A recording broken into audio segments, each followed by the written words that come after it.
Christmassy. Hey, we are live. You are It's- live. we are live. I think your guys' Christmas decorations, outdo mine. Well, I got Prince and David Gilmour. Wait, they're Prince and David Gilmour behind me, and then I mean, my that's Christmas. Christmassy. Everybody needs a Christmas prince. Doug, you did get the word. Everybody. It's a Christmas party, right? Yeah, that's why I put the That's this yeah. over my It's like a box of big junk right present back there. behind him. Hey, Yeah. everybody.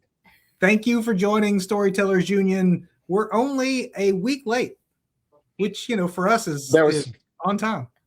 that was my fault. I was sick last week, and We so sorry about do that, folks. we do want to thank everybody for their patience for that. We wanted to make sure, though, we were doing this with all three of us because we have done one AMA in the history of this band, and that was, believe it or not, 10 years ago. That blew my mind when you said that 10 years ago. Well, to tell you how long ago it was, we did the last AMA. I'm pretty sure we were doing it on Skype. So that pretty much tells you What? how. Yeah, exactly. That's still the thing. And unfortunately, at that time, Doug, I think it was either technical difficulties or something. You weren't able to join. So I just don't like AMAs, really. So I tried to get out of this one, but you just moved it, so I couldn't use that I'm sick excuse twice. I So like Skype. well, we can't. I mean, there's been some diehard Storytellers Union fans out there holding their questions for 10 years to drill Doug on the hard questions, and I did not want to keep them from that. But well, no, we we can't have definitely that. we promoted it as the first full band AMA because we did it last time with just Jer and I, again 10 years ago, 10 years. and it was really nice. It worked out real well, other than the fact that Doug couldn't join. So we were real excited to get everybody together. But of course, a lot has changed in 10 years. And one thing that's changed is it's not as easy to get in front of people. Like we had a lot of live attendance for that one 10 years ago.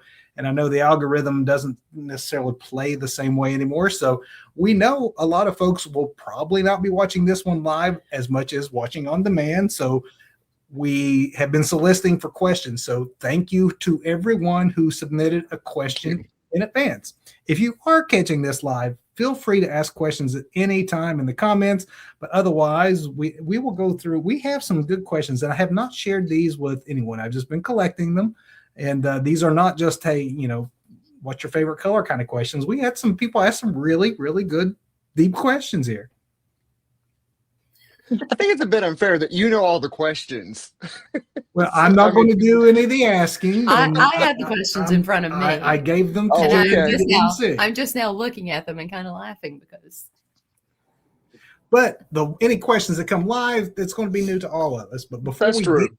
Before we get into any of that, we do have thank yous, I suppose, that we should deliver, other than just thanking everyone for their patience and watching, because we have really blown up folks' feeds in the last month. We've had a lot going on.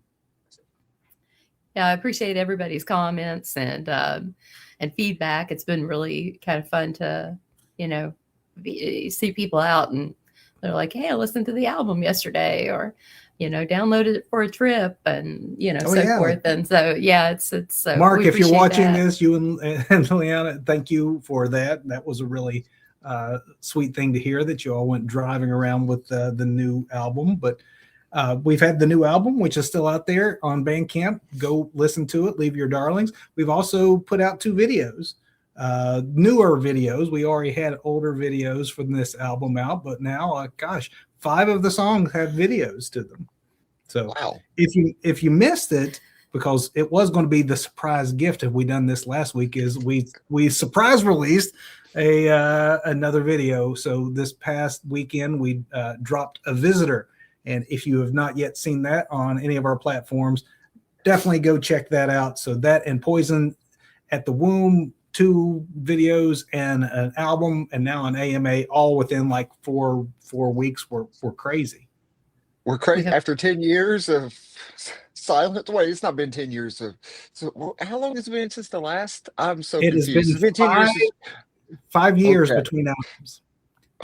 10 years between AMAs, 5 years between albums, and we don't even tour. Before we even get into the questions, it should be worth saying 10 years, like it's 10 years since album number 1 on Monday. Monday will be the 10th Wow. anniversary of Oh. album 1 and 5 years since we had album number 2. So if you have been with us for that long, definitely thank you. Absolutely. Wow. I'm going to apologize in advance just because Doug was sick last week and I'm sick this week, but I'm tougher than Doug. Much and tougher. A lot tougher than Doug. So, She's sucking it up so because she has but I do realize every now and then I'm like, I'm a little drowsy. So nonetheless, I still have these questions in front of me, and she had the we'll option trudge to on. she had the option to sit this one out and I would grill Doug, but she's like, I do not want to miss Doug getting raked over the coals, and so she sucked it up. This is awesome. Let's all right, let's just go. Come on. Let's go. Let's do it. All right, let's do it. All right, you want me to ask the first question? Yes. So I like this question because it's very appropriate to what we were just talking about. What took so long? Well, we've already established how long it's been, 5 years. I'm assuming why did it take so long for the album to get done? And that's probably because I think we dropped the album name and cover and everything 4 years ago. So it was a drawn out thing. I don't know what the two of you all think, but I really thought in 2020, when most of this album was written and recorded, I thought there's no way in the world we won't have it out in 2020. Yeah. Mm-hmm. Yeah. How'd that work out for us? Yeah, I kept changing that date on the back of the cover, 21, 22. 20. Every year I thought, this is it. We were really close for a very long time. Well, and I think it's actually, I'm looking here and there's another question that I'm going to kind of combine when I answer this, because one of the questions is, where are Jerry's songs? Which I appreciate. But where are Jerry's socks? Where are my songs? Where are your songs, not socks? Okay. I kind of like to think that they're all sort of our songs, but obviously on previous albums, I've had maybe a solo, a song that I wrote and took lead on or something, but not on this album. And it kind of goes back to the first question. And part of it is that, which I'm open about the fact that, I have multiple sclerosis, and COVID took its toll on me. Not only, were we quarantined with, I think, the rest of the world and much like the rest of the world, but and trying not to get it because I had respiratory issues in addition to the MS, and it completely changed the way that I sang. I think that you can hear it on some of the songs. At times I can anyway. My voice dropped an octave, and I had a really difficult time singing some of the things that were in my head and getting that to come to fruition. So it made it very challenging. But for me, and I felt bad because I felt like I kind of held you guys up. Doug's a machine over there, just like pumping out songs all the time. And, Kevin's got a plethora of songs always in the pipeline. And I'm the one going, can't sing today. So, sometimes I part of it was me. I mean, and we don't ever really go into it with an agenda of we have to have a set number of this many songs, but we did have a couple of songs that were Jerry's songs that did not get finished, and I hope that we eventually do get them finished and put on something else. But I guess it's fair to just say that we, kind of got stuck. You got all the way to the end, and it's like, okay, we're 1 or 2 songs away. And then you get it in your mind that those are the 1 or 2 songs that you need to get done. And I mean, Doug, you did all the production and music, obviously. You can correct me if I'm wrong on this. I'd say 80% of the stuff was mostly done 4 years ago. And then the last 20, 25% was kind of fits and starts and just tweaks along the way? Fits and starts and tweaks, and you give me a little bit of extra time with a song, and I come back with 15 different remixes to give to you Yeah. guys. So that's a thing too. And this right here, grab this. This is what the album is actually on. Right here. This is the album, along with probably like the next 3 albums right now. But before that, there was another hard drive that held a lot of it that, Oh Oh, yeah. yeah. didn't quite make it through COVID like the rest of us. So that required me reconstructing a lot of stuff from scratch too, and just kind of rebuilding what we'd already had done, which didn't really help. Fortunately, you had a lot of stuff because you are a digital archivist and our You historian. very much is. So you had Okay, right. all the original vocal tracks, because for those of you who don't know, we don't do a lot of traditional songwriting. We bounce ideas back and forth, even though we're maybe like what, half an hour apart. It tends to that we bounce things back and forth across the internet. Kevin and Jerry will record like their tracks, send them back to me. I sync it up with things and then play around with it. I'll send them a track. They put music or words to it, sing it, send it back and forth, and that works pretty well until a hard drive crashes, or then there's nothing there and you have to rebuild. But Kevin at least had like a whole lot of the vocal tracks to relayer in. So I'd forgot all about the hard drive crash, which yeah, is another thing Yeah. that slowed us down. So yeah, So it wasn't just me. most of the writing, most of the songs and most of the, the ideas and the idea like, oh, we got more than enough here, felt like it was going to happen really fast. And then it just hit a wall. And when you have, day jobs and families and sickness and just the when you don't do this professionally for a living, like it's easy to just like look at the obstacle and go, that's too big to deal with today. And so we kind of just got stuck for a long period of time. It wasn't 5 years of working on it. It was, one burst of activity and then months where nothing would happen, and then we'd pick it up again for a little while. But it's out now, and it's not only on the hard drive. It's right here. It's a look at that. A physical. What is that? What is that thing? Hey, they're coming back. They're making a comeback. Yeah, I listen to music on this thing. Not that kids, thing. The kids these days are listening to these again. Huh. Yeah. The cassette. That's what I hear anyway. Yeah, we're going to release it on. No, we're not going to release it on cassette, although it's coming up. We used to put stuff on. Let's hit us another question. All right. Well, this one's pretty easy. It's a party. What are you going to be drinking? Well, I'm drinking water. I'd like to be drinking something a little harder than this right now, but I'm on too much medication. I mean, at the very least, we thought eggnog or cider or something, but yeah, boring. Doug, I know you're drinking a giant we're drinking water. It's water spiked with a bunch of like NyQuil, so that's all I got on this end.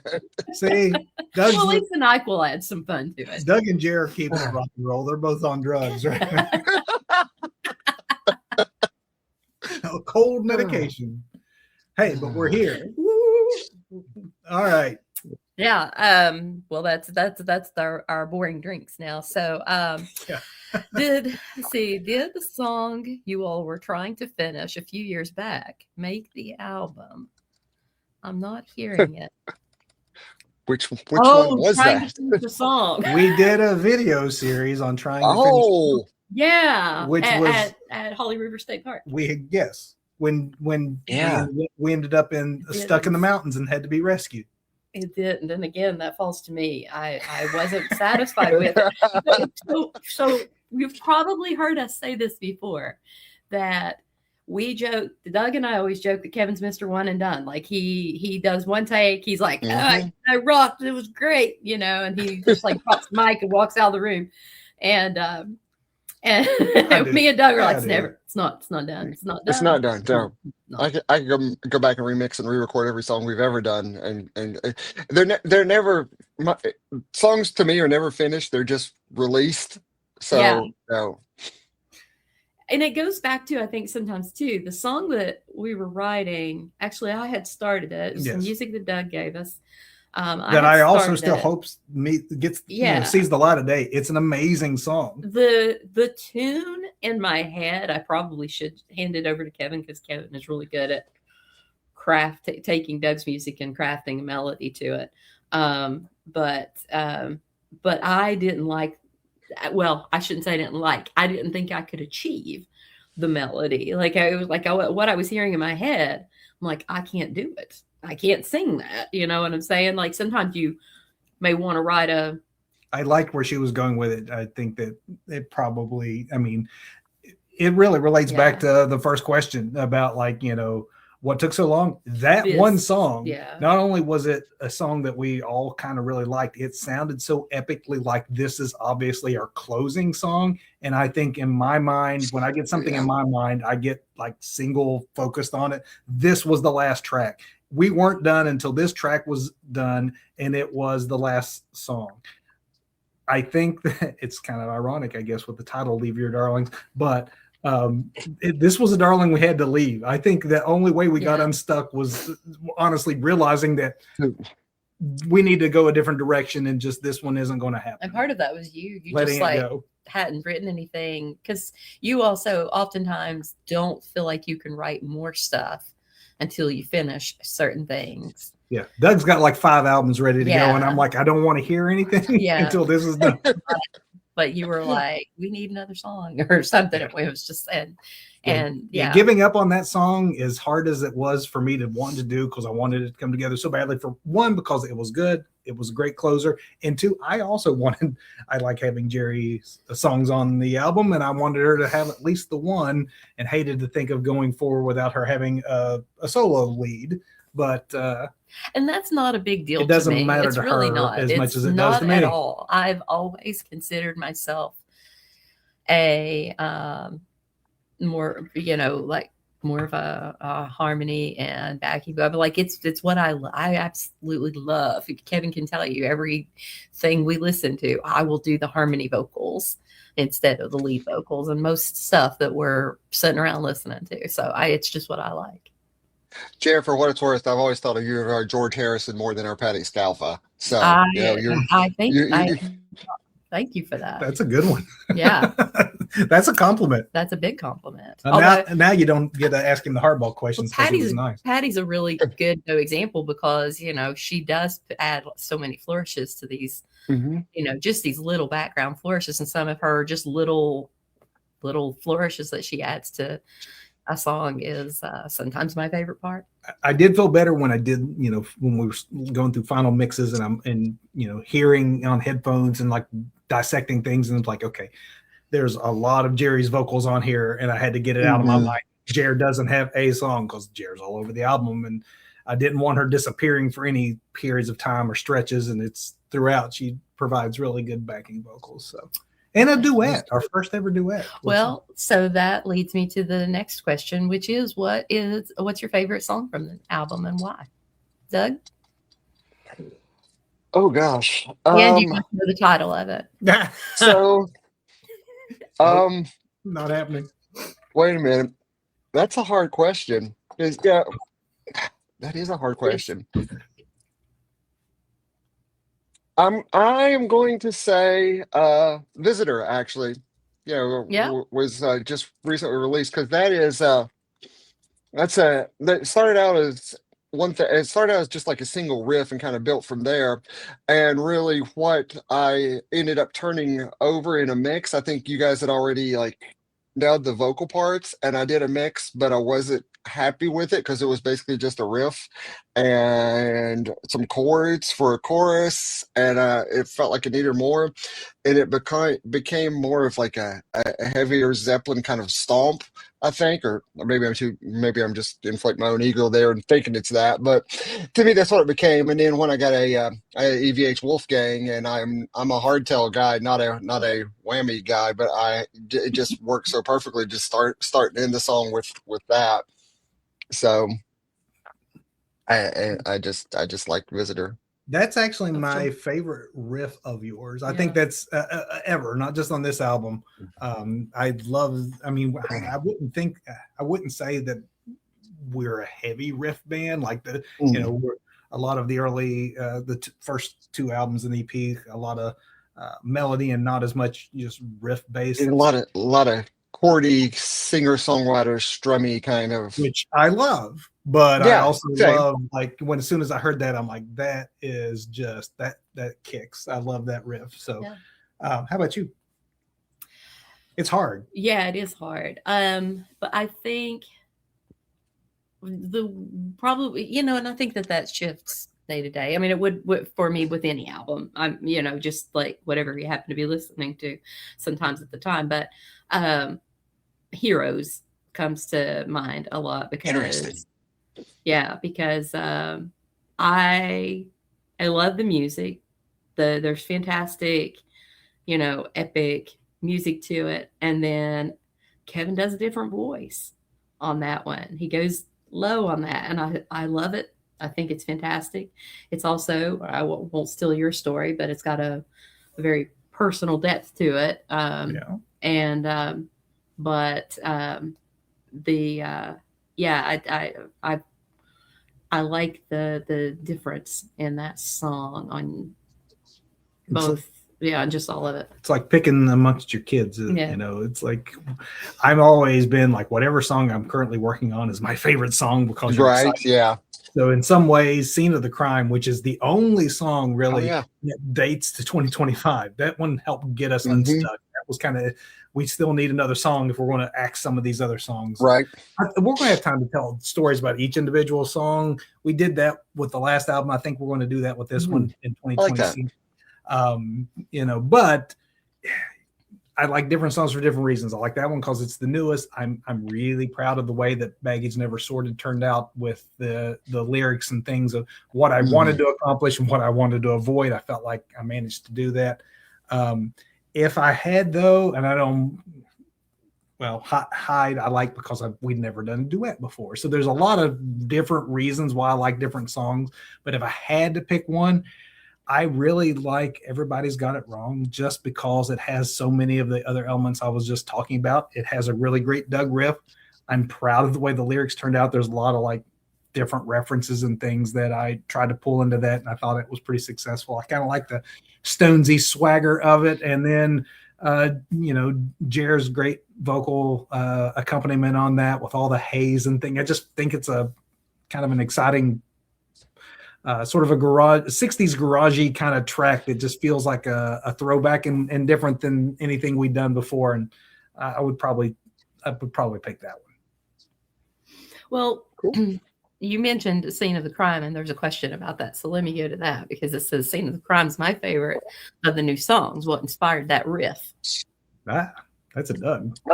I think it's obvious that's a White Stripes riff. Me ripping off Jack White. I found a really cool fuzz sound when I was working, just playing around one day with some guitar effects, some plugins I have, and I found a really, really cool fuzz sound because I don't know about any other musicians out there who actually use like plugins. It is very, very difficult to find a good fuzz sound. And I was considering hooking up some of my fuzz pedals through some amp modelers I have and seeing how that worked out. I think I'm using like a Neural DSP, Rabir Masad archetype plugin, and Rabir has a very cool vintage and modern fuzz on the virtual pedal board. It just kind of worked, and then I started playing around with the bass and was able to get a really good fuzzy bass. And it just sometimes the right gear can really just inspire the song itself, and then it just all kind of fell together. Another example of a riff-based song that, I think there's a lot more of that on this record. I know in some of the promo materials we did in advance that it just felt like this was our rock record. We had some albums before that had some great orchestration and production and strummy things and singer-songwriter things. And this one just is kind of a love letter to our rock influences. I mentioned the Stones. I just mentioned the White Stripes. Like, I think that, track by track, there's a lot of different. Yeah. Here's your classic rock greatest hits kind of thing. Is yeah. And I love that song. And it definitely is White Stripes, which, we love. If you're going to steal from the best. Right. That's right. Here's a question about the title of the album. So I like it, but wanted to know, where did the title "Leave Your Darlings" come from? What's a reference in the lyrics, right? Yes, it is from Everybody's Got It Wrong. Leave Your Darlings is kind of a take on Kill Your Darlings, which is sort of a writing axiom that if you really want to be a good and judicious writer, the idea is that you have to be willing to kill your darlings, take that character that you love so much and just let it go. And in some ways, instead of just killing your darlings, it's almost, I thought, in some ways harder and even crueler to just leave them instead of kill them. And it just made a cool lyric. And when I liked it in the lyrics, I thought that'd be a cool one for the album. I didn't know at the time that it would end up being kind of apropos, because just some of the things we were just talking about, like ideas that we couldn't get rid of and songs that we didn't want to let go of. I mean, it's almost like life imitated art there, because the title came first while we were still working on this. And as it turned out, the only way that this got done and the way that it did is we did literally have to leave our darlings, with at least 2, maybe even 3 songs that we were really hoping to have on this that we left behind. Well, with that, there's another question here about what's the story with the French album cover? So somebody has to gather these questions. One of us is going to have to do it. So I try not to overthink them, because I didn't want to have like programmed answers in, but I had to think about what they were talking about. And I realized, like, yes, I can see it. So it is red, white, and blue. I see. It is red, white, and blue. And which is funny that one, good eyes, attention to detail, not intentional, to be the French flag, but I mean, the back cover is an empty flagpole. So I mean, I definitely had flag in mind. I'll be honest, because we're in a room so not often enough, and you feel ridiculous trying to sometimes take your own photos and things. The composite image of putting the 3 of us together in 3 different colors, I thought looked cool. And I mean, Doug admits this, Stealing from the White Stripes. I had, obviously Springsteen's one of our favorites. I had Born in the USA in mind, like how the, iconic, and powerful an image the red, white, and blue colors can be and mean so many different things. And especially at the time, 2020, when most of this music was written, just the state of everything, it just seemed like red, white, and blue was the perfect color scheme for the state of everything. And French album cover. Very clever. French toast is awesome. Well, so there's also a question here asking, what guitar did Doug, or I guess guitars, did Doug use on the new album? Tell us about your year. Hold on.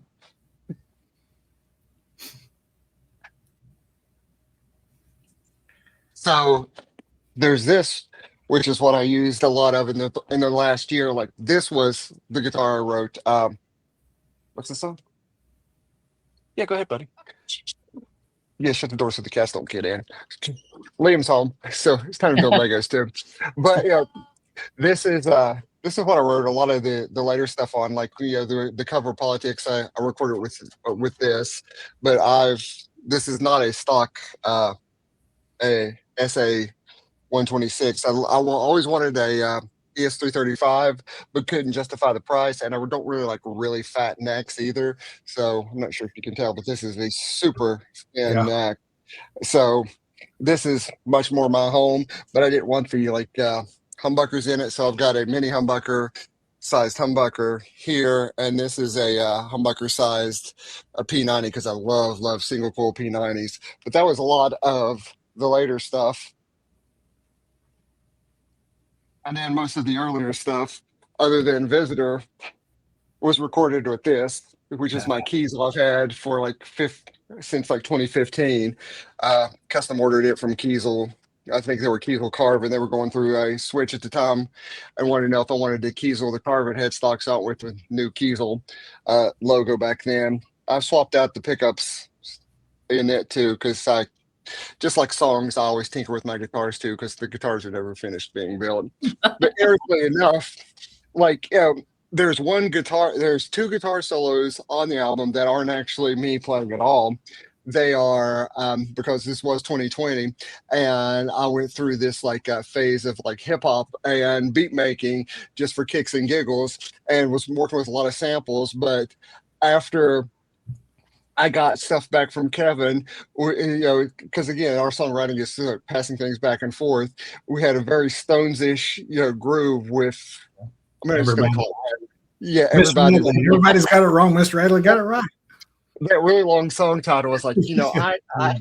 I need something that sounds really good, but I stumbled across like two samples I had that just worked, so I dropped those in correct key, correct tempo, everything just came together. So those are actually like samples that were like spliced together and put into Radley, both solos, because I think it's the first and the last solo are the same solo, and then there's a solo in the middle that's a different solo, but they're all those three guitar leads and that are those are samples that aren't I really like those. guitars at all.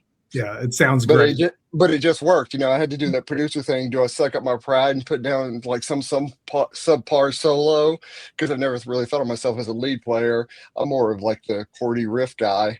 But just suck up the pride and say, okay, this is what works for the song. Cordy Riff. Cordy Riff. Cordy Riff. His new nickname, Yeah. Cordy Riff. Gotta get you a badge that says that. Well, you mentioned politics, and there's a question about politics. I guess says you mentioned on Facebook the politics of existence is very old.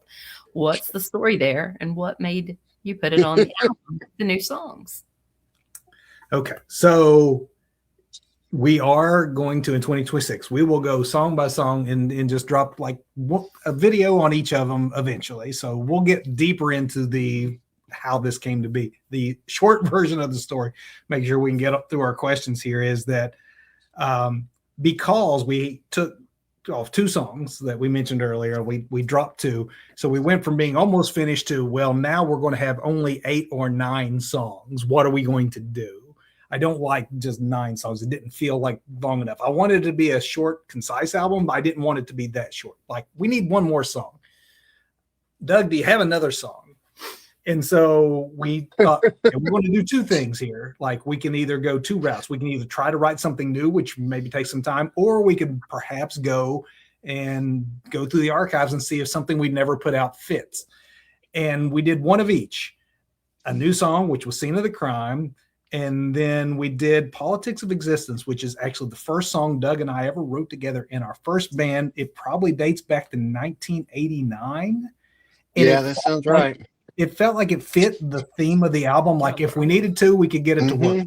Scene of the Crime turned out so well that I thought, okay, that's it. But then once we started listening more and more to Politics, I'm like, I like it too. Let's throw them both on. So that's how it ended up on the album. So in some ways, it took a song that was almost, more than 40 years old to get us unstuck and to get our 2025 album done. Wow. Yeah. We got a live comment here. Thank you for watching, Andy. We have our resident Englishman here who is definitely pointing out that the French do not own the colors red, white, and blue. Point. It's a really good point. Hope you're doing well, my friend. Yeah. Good to hear from you, Andy. And I think we are definitely influenced more by more British bands than French bands. That's also a fair point. I mean, I like Phoenix, but that's pretty much the list of French bands. I was thinking Gojira, but so. Yeah, the Brits have influenced us quite a bit, obviously. They've influenced the entire world, really. Yeah. So what I'm looking here at the next question. So I'm curious about this one because this is somebody writes in that "To My Love" sounds familiar. Have you all done that one before?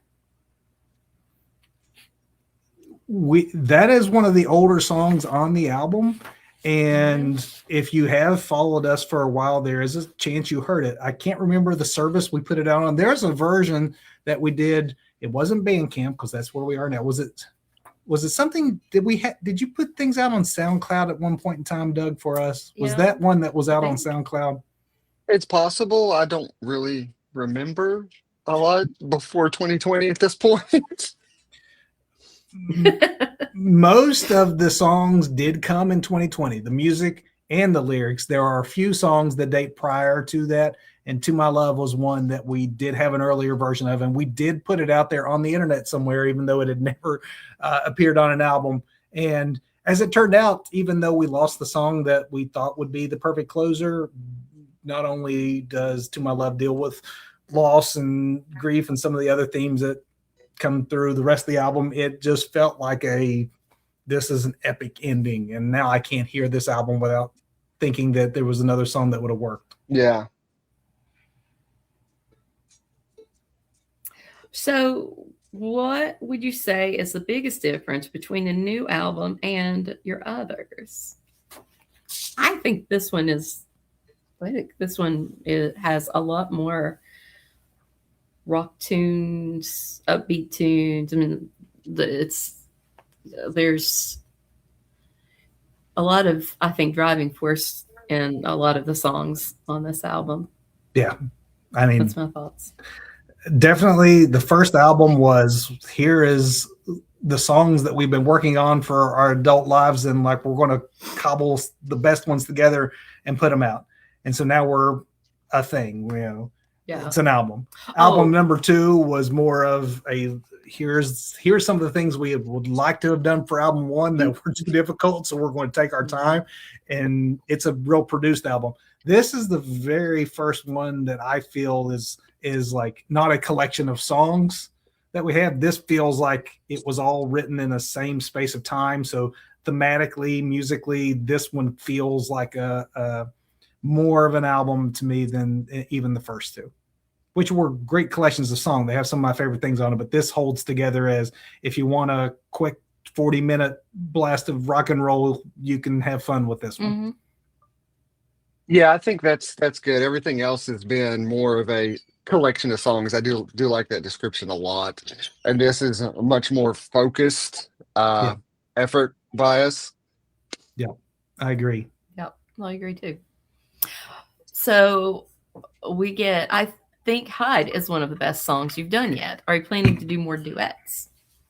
I would love to. No, I would like to. Yeah. That was the first. Yes. I mean, there's a song or two on the second album that are technically duets. I mean, they feel like duets because Jer sings all the way throughout them. This was actually written as a duet, which I had never done before. So because I wanted to get her voice on the album, I thought maybe we could try it. And I tend to be kind of like a solo writer. I like squirrel myself away. In this one, I tried to think of call and response. Here's the man's voice, here's the female response. And I tried to write from both perspectives, and just thought it'd be worth seeing how it turned out. And sure enough, it definitely worked. And sure enough, at the time, I mean, you can hear that in my voice during that recording. It worked out on that song, but my voice is a lot deeper. I think we'll do it again. We'll try it again. I thought it turned out a good experiment. And Andy, I'm with you. I mean, if you haven't heard our Radiohead cover, actually, when we did our cover series, I know Andy's sitting here asking about Oasis and Stone Roses covers, showing how much we love the Brits. If you go back to when we did our summer cover series a couple of years ago, there's the Stones and Radiohead. So, at least 2 of the 5 or so bands that we covered come from your homeland, Andy, because we're fans. Did I ask about Scene of the Crime? Yes. Okay, I asked that one.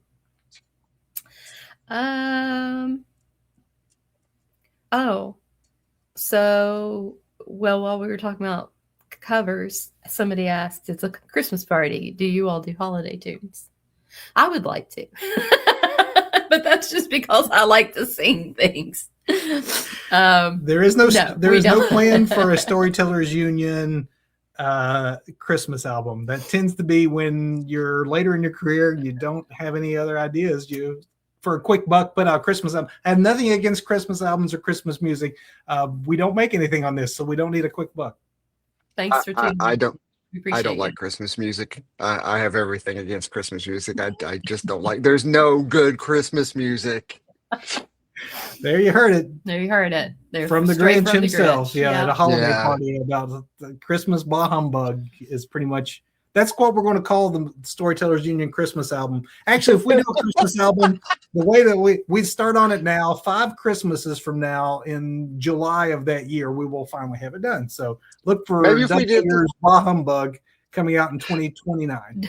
Maybe if we did like okay, maybe two birds, one stone. We do an Oasis style version of traditional Christmas songs. I would be totally down with that. Yeah. Totally down with that. There we go, Andy. Andy can listen to that on his Boxing Day. Because Right. I'm gonna give you some Boxing Day music. I do dig me some Gallagher brothers. So That's all right. Okay, so I think this is a good question to end on. It's a Christmas party. No, I'm sorry. I'm going to say there's some on the back. too. Well, there are. Yeah. Oh, We got more to go. oh. Wow. Okay, thank you guys. How do you settle band disagreements? Well, watch the documentary that's out there. And Well, there are no band disagreements except between Doug and Jerry. So we called it a truce some time ago. We signed a treaty, the treaty of the basement, and this is really why it takes so long for me and Jerry to agree. That's why it's so long between albums. yeah, it does happen pretty rarely, thank goodness. it does. Yes, it's funny. I was just telling somebody this yesterday, so I said, "Well, we're a 3-piece, so there's always a tiebreaker." Yeah, that actually works out when you're doing a vote. And I think at any given point, one of us has been outvoted. So, Yeah, like, what can you do? that's usually me. You guys, No. it's a love fest, and Fortunately, it's mostly a love fest, and it's like 3 easygoing people are like, Doug's easy. Oh, we yeah. say all the Okay, time, sure. you'd I can do that. worry about hurting Doug's feelings, and it's just like, all right. And then, he just turns it back around. Like, Yeah. I tiptoe into like, a gentle criticism. Hey, can we maybe try this? And no, it doesn't matter. He already has it done 20 different ways anyway, so he doesn't ever. Yeah. I did that I mixed it like that 3 weeks ago. So let me pull that one back out. Yeah. Well, here's a great question for you, Doug. Does Liam like your music? Ah, I'm not sure that Liam has listened to much of our music. There's this hilarious, I think it's a Jimmy Kimmel clip where I think is this Mike Shinuba? Anyway, it's one of the guys from Lincoln Park, right? Mhm. And he's talking about his daughter is doing like this talent show at school, and he's like, "Well, that's great. What are you doing?" She's like, "Oh, I'm going to sing and play the song." And the girl doesn't play guitar, right? But she's like, "I'm going to sing the song and we'll play guitar." And he's like, "Oh, okay." And he thinks that's pretty interesting. So he goes, he just kind of gives her a space and lets her, figure it out. So she's like playing one day, and he's like, "Well, that's pretty good, but maybe do it like this and like this." And she's like, "Yeah, okay, Dad. What do you know about guitar? Or what do you know about performing?" Having no clue what her dad does, right? So later he's talking about how his wife goes, "Come here, I want to show you something." So she shows Lincoln Park on stage, like at a Rock and Rio thing in front of like 80,000 people, and she's like, "What's Dad doing up there?" Yeah, so we've never done Rock and Rio. However, I think that's, Liam and I share the studio. His creative space is over here where he's got, his art studio and his Legos and everything. And then over here is like the studio, like the music studio side. But, I don't think he's ever really leaned in and listened to much of anything. That doesn't. it's probably not cool. It's probably whatever Dad's doing probably isn't considered cool. Yeah, Yeah. that's what I'm thinking. Yeah. So Your dad with a guitar. yeah, a dad with a bunch of guitars. Again. Well, here's a question then, just kind of keeping in that line, Doug. What all instruments do you play? Just this. Just this. everything else honestly is, I use a lot of MIDI in our music because I'm not a drummer. I am not coordinated enough to be a drummer. Our piano parts are all programmed, our drums are programmed. At this point, I do a lot of bass on the guitar and then get converted over to MIDI bass, especially like Scene of the Crime, the whole that whole riff is me playing guitar and then converting it to MIDI and then tweaking the bass to, so I have like, a bass song, a bass sound that follows the guitar parts when I'm doubling guitar parts with the bass. So yeah, I just really just play guitar and, and then everything else is translated from guitar to the other instruments, usually through some sort of, MIDI voodoo. Yeah. No AI though. No AI. Anyway, No, real people. per the documentary that we were just referencing, I play a little guitar, enough that I can write some songs. The songs that I write, I typically will write the tune or melody, and then hand it over to Doug. And not being the same type of musician, sometimes that lost in translation doesn't necessarily. It goes like this, Doug. I was like, what are you doing there? And you know this. I didn't think about it, and I don't think it's credited on the album because I'm just now thinking about it because this question was asked, but I'm pretty sure that it's in the mix. I may have my first instrumental contribution to Storytellers Union, the shaker. Oh yeah. Yes. I play shaker and a little shaker. tambourine, and everybody's got it wrong. You do, because I was like, what is he doing? Oh, I like that. Yes, let's keep that. Too funny. I missed my chance to give myself a credit. Now I'm not going to get paid. So how would you define, this is a question, how would you describe the band's sound? I'd say singer-songwriter mostly, but I mean, people ask that, oh, you're in a band, what kind of music do you play? I typically say rock music. I mean, rock music is pretty broad. Like, is it indie rock? Is it singer-songwriter rock? Is it Americana? Like, I feel like there's elements of all that in different songs we've done. Usually blues rock and, classic rock and some influences we never had out there before, but still all rock to me.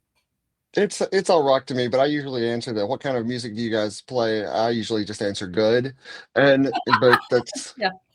But that's that snobby musical elitist that I've tried very hard to get away from over the last few years. Established he's a musician on drugs, so he's going to have an ego too. I have tried to say, I mean, basically, I sing the kind of music I like. I mean, as best as I can, to the extent that I can, and so forth. Whatever it is that I like. That's kind of what you're trying to do. Rock's not exactly like mainstream right now anyway, so sometimes it feels weird to say we play a style of music that people used to like a long time ago, but it's what we grew up on, what we like, and there's still a lot of great rock bands out there, so it may not be top of the charts, but I think no matter what we do, it's going to come out sounding like some form of rock music. Yeah, what is it Eddie Van Halen says, talking about the Van Halen sound, it's like, we just write music that we like, and if we figure we like it, surely there's like a few other people out there that like it too. Yeah, absolutely. Yeah. Not that we are Van Halen either, but I do have a bunch of Van Halen family guitars over here. I've got my Wolfgang and my Wolfie SA 126, and it's good to have goals. It's fine. Yeah. Right.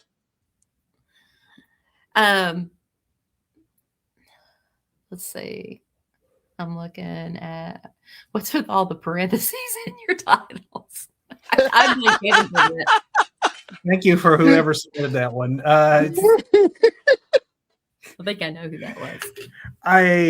I'll be honest. I got inspired by both Andrew Bird and Sufjan Stevens, who have some of the greatest titles. Like, sometimes a good opening line and a good title will end up making a good song, even when you don't have anything else there. So sometimes I'll come up with a title that I want to be long, pretentious. You can't forget it.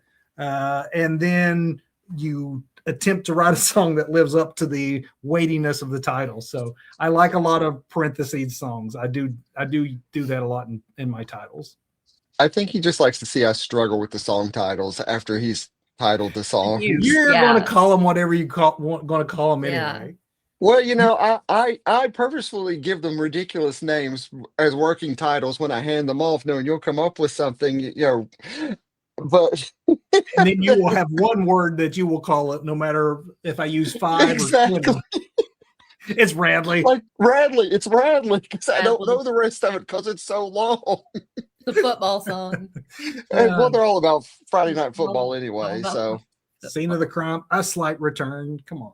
That's I a know. Hendrix reference. Well, okay, so here's a question that asks, what is Mayfield tea? I can't find it in any stores, LOL. So That is taken from the song Bitter Pill, and we will in 2026 go deeper into each of the songs. But Bitter Pill is probably the heaviest song on the album, Yeah. and it is from the point of view of a very dangerous character. So the narrator in that song is not to be trusted. And I don't want to be pretentious, like, oh, I'm this big history buff. I went with a goal in mind with that song, and I went researching. And so Mayfield Tea is referencing, if anyone ever wants to Google it, I think it's called the Dandelion Murders or Dandelion Poison. But there was a major in the UK, a World War I major, I believe. So it's a crime that took place 100 years ago. He ended up a solicitor, and his estate was the Mayfield estate. And he had invited one of his arch rivals over for tea and attempted to poison him. And because of this, they found arsenic in the guy's system. The guy did not die, but then they became curious of this gentleman's wife who had passed away previously by a heart attack. And they dug her up, exhumed the body, and sure enough, it was full of arsenic. So they hung him. And so I wanted to reference the poisoning in there. So yes, you're not going to find Mayfield tea in the market. Actually, you will. I did a search. There is some company that makes a Mayfield tea. That was not the reference. The Mayfield estate where someone poisoned someone with tea. I wanted a killing in this song, and poison was going to be the delivery method. sorry. Huh. And now you know. Okay. Yeah. Yeah. Yeah, I just tried to rip off Metallica with that song. So Well done. Well, let's lighten things up because it's a holiday party. We've already talked that Doug doesn't like Christmas music at all. Another Christmas music question. Another Christmas music question, and yeah, so it says, "What's your favorite Christmas song?" And Andy pointed out a great one, "Fairy Tale of New York" from the Pogues is a great one. Actually, Andy, that is one of my favorite Christmas songs. I'm kind of like Doug in that I don't like a lot of traditional Christmas music just because I've heard it so often. So I would go for something like Fairy Tale of New York or Merry Christmas, I Don't Want to Fight Tonight by the Ramones. Something that you haven't heard 8 billion times done by 8 billion different people. So, well, my favorite is actually one we have heard 1 billion times by 1 billion different people, but nobody does it like him. And that's Tom Waits' version of Silent Night, where it literally just sounds like a homeless man dying in an alley at midnight on Christmas Eve or something. I mean, it's a good one. It's heart-wrenching. And I also loved his Christmas card from a hooker in Minneapolis. I do love the Christmas song. I mean, there are certain things I like. I just can't. By the time it gets to Christmas, I'm ready to hear non-Christmas music. Yeah, I agree with that. Doug, do you have any favorite at all? No, he's just Baham. No. I'm old and I want a physical copy. We have a few physical copies. That means about the album. You do? So how do we get those? How does somebody get those? Just DM us and we'll make some arrangements. It's easy enough to find on Bandcamp. You don't have to have an account. You can do it on the web. You can do it on their app. But definitely, if you want a physical copy, just message us privately. We can work it out. All right. Slade Merry Christmas. That's another good one, Andy. With all the British Christmas songs. That's right. Um, how did it feel to release a third album compared to the second album or the first one? I think this one was just a relief because I felt like it They've was, all, I was like, they've all kind of felt like reliefs because you can let it go. You've finished something. I can move to something else. I do feel like the first one did take forever because we didn't know we were making an album until we actually said, hey, let's do something with all this stuff. Mhm. The second one felt accomplished because now we're a band, because we didn't just put out 17 years worth of songs. We followed it up with a second album. I think by the time you have 3 albums and an EP out there, we've released enough music at this point that it feels like something to be more proud of than just, okay, we just did this one thing one time. But yeah, it feels like we're a working band. It just takes us a while to work. we work slowly. We clearly work by the hour. Well, here's a question about the production. Was the production of Darlings the same as what you showed in your documentary? That would be a you question, Doug. I'm guessing. Probably if it's like the I process. think the process is definitely the same. I mean, the technology is better than we've had in the past. I mean, the plugins get better and better every year. I mean, right now they're like, amp plugins. I have $40 plugins that sound like, $140,000 dumbles at this point. And, that gap between bands needing to go into the studio to, pay engineers and record in a studio space gets smaller and smaller every year, to where, traditional studios are probably at this point, unless you're like some sort of major artist on a major label, just nonsense anyway, because you can record an amazing album in a bedroom. I mean, you could do that, with an 8-track, and an acoustic guitar years and years ago, but now that technology is so much better. So, I mean, I have just so access to so many toys, so many sounds, and it just makes everything so much easier to get ideas out and get them down and get them to you guys. And then you guys cut the vocals in a basement, send it back, and we piece it together. Occasionally we get together and can actually play the songs as a real band, or at least a band with some backing tracks as a rhythm section. But well, it's funny, Doug. You said that, and there's a question here that says, "Do you all play any gigs?" We are a studio band because Doug is Doug is our musician, so he can only play one thing at a time. Not saying we'd never do it. I actually think it'd be fun.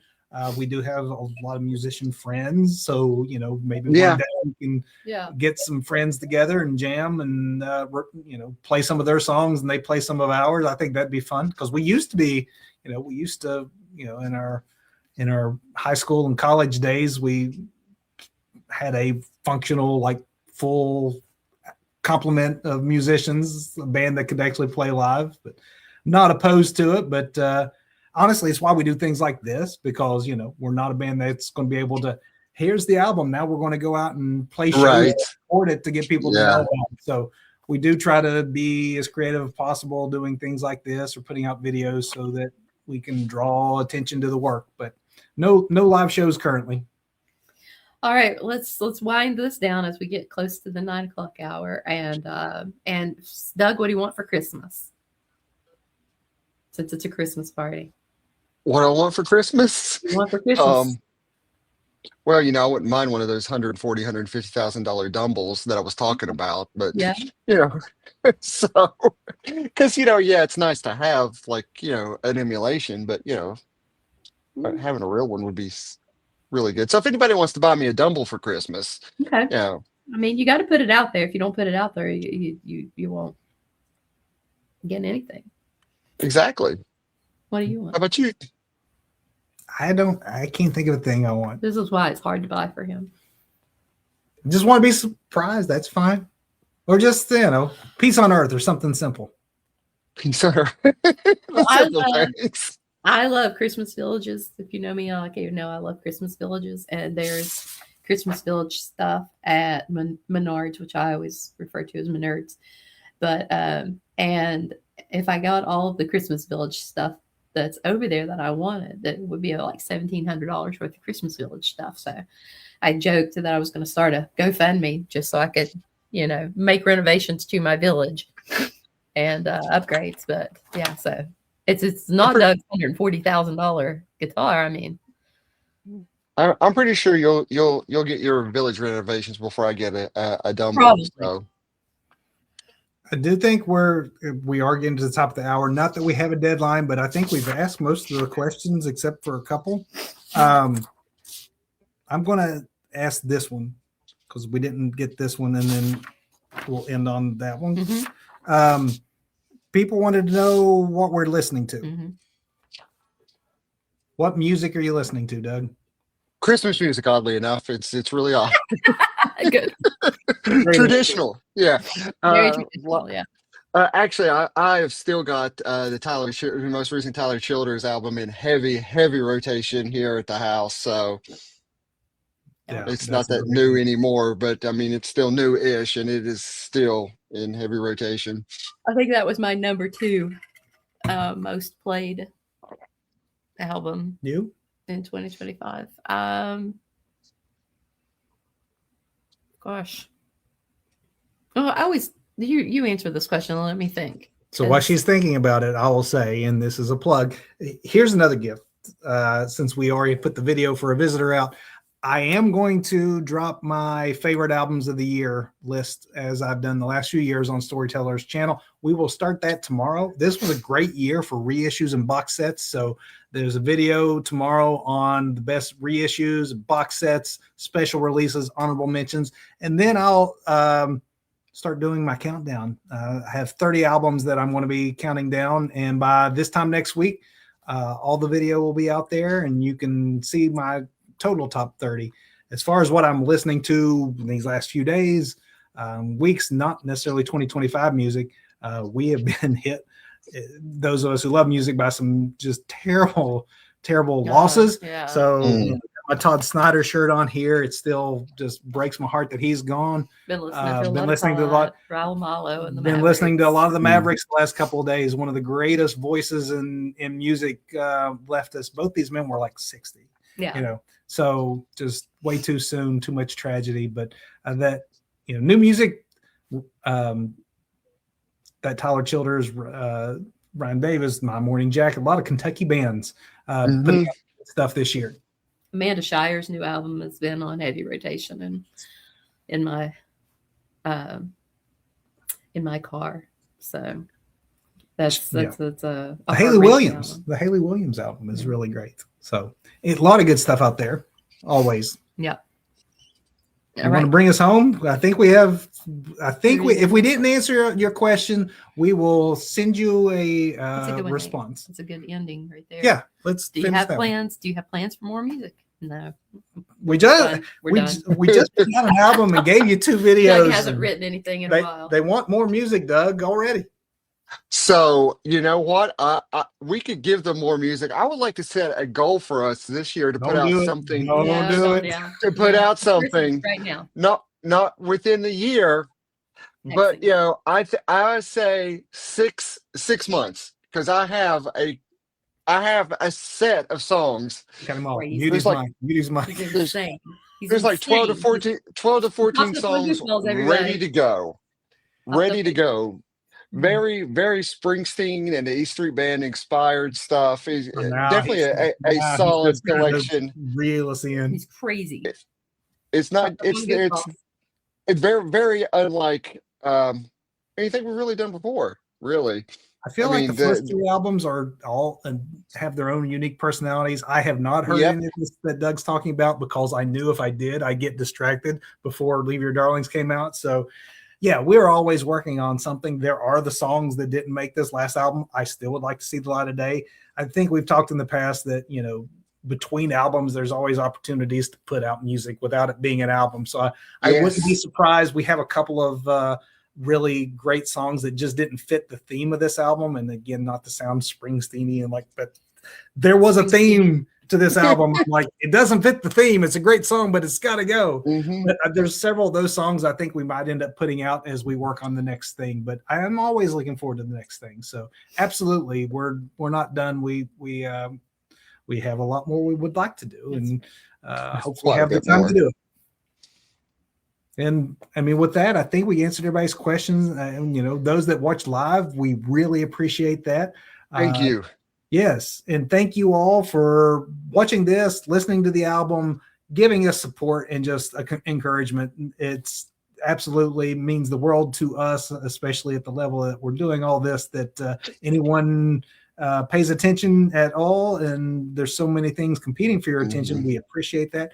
We will probably through the holidays stay a little quiet. As I said, be on the lookout for my top albums list. Maybe you can put some things, some vinyl under the tree for some folks if you want some recommendations. I love doing lists. Share yours because I want to know what you're all listening to as well. And then we'll see you in the new year, because we really do want to start back with Union Stories, where we take a little bit of a deep dive on each of the songs. And we're not done with some videos that are supporting Leave Your Darlings, because we have some ideas for some other video treatments of some of these songs. We're really proud of them. Go listen to the album on Bandcamp if you're seeing this and have not yet heard it. We would very much appreciate it and would love to know what you think. And whether Doug thinks that, bah humbug or not, we would like to, on behalf of these two storytellers, wish you all a very Merry Christmas. To be clear, I like Christmas. I just don't like Christmas music. This isn't like you Christmas can is sing. awesome. It's and I probably should add the caveat that it's the traditional Christmas nonsense that, like you said, I've been bashed over the head with. If people can give me more titles, like I've already got this Pogue song queued up and ready to go as soon as we get off air, because I want to check. I want to check it out, and other things that turn me on to some cool Christmas music in the comments. That would be great. That's a great Christmas challenge for folks that are seeing this through again, we know most people will see this after we've done it live. So those that have watched live, we appreciate you sticking with us. And if you're watching it in a recorded form, whether it's on YouTube or Facebook, drop those recommendations into the comments for Doug, and absolutely enjoy your time with your family and friends. It is a wonderful time to be with those whom you love, and we hope that it is a special season for you. Thank you for making it special for us. Thank you. Thank you, everybody. Christmas, everyone. Happy holidays.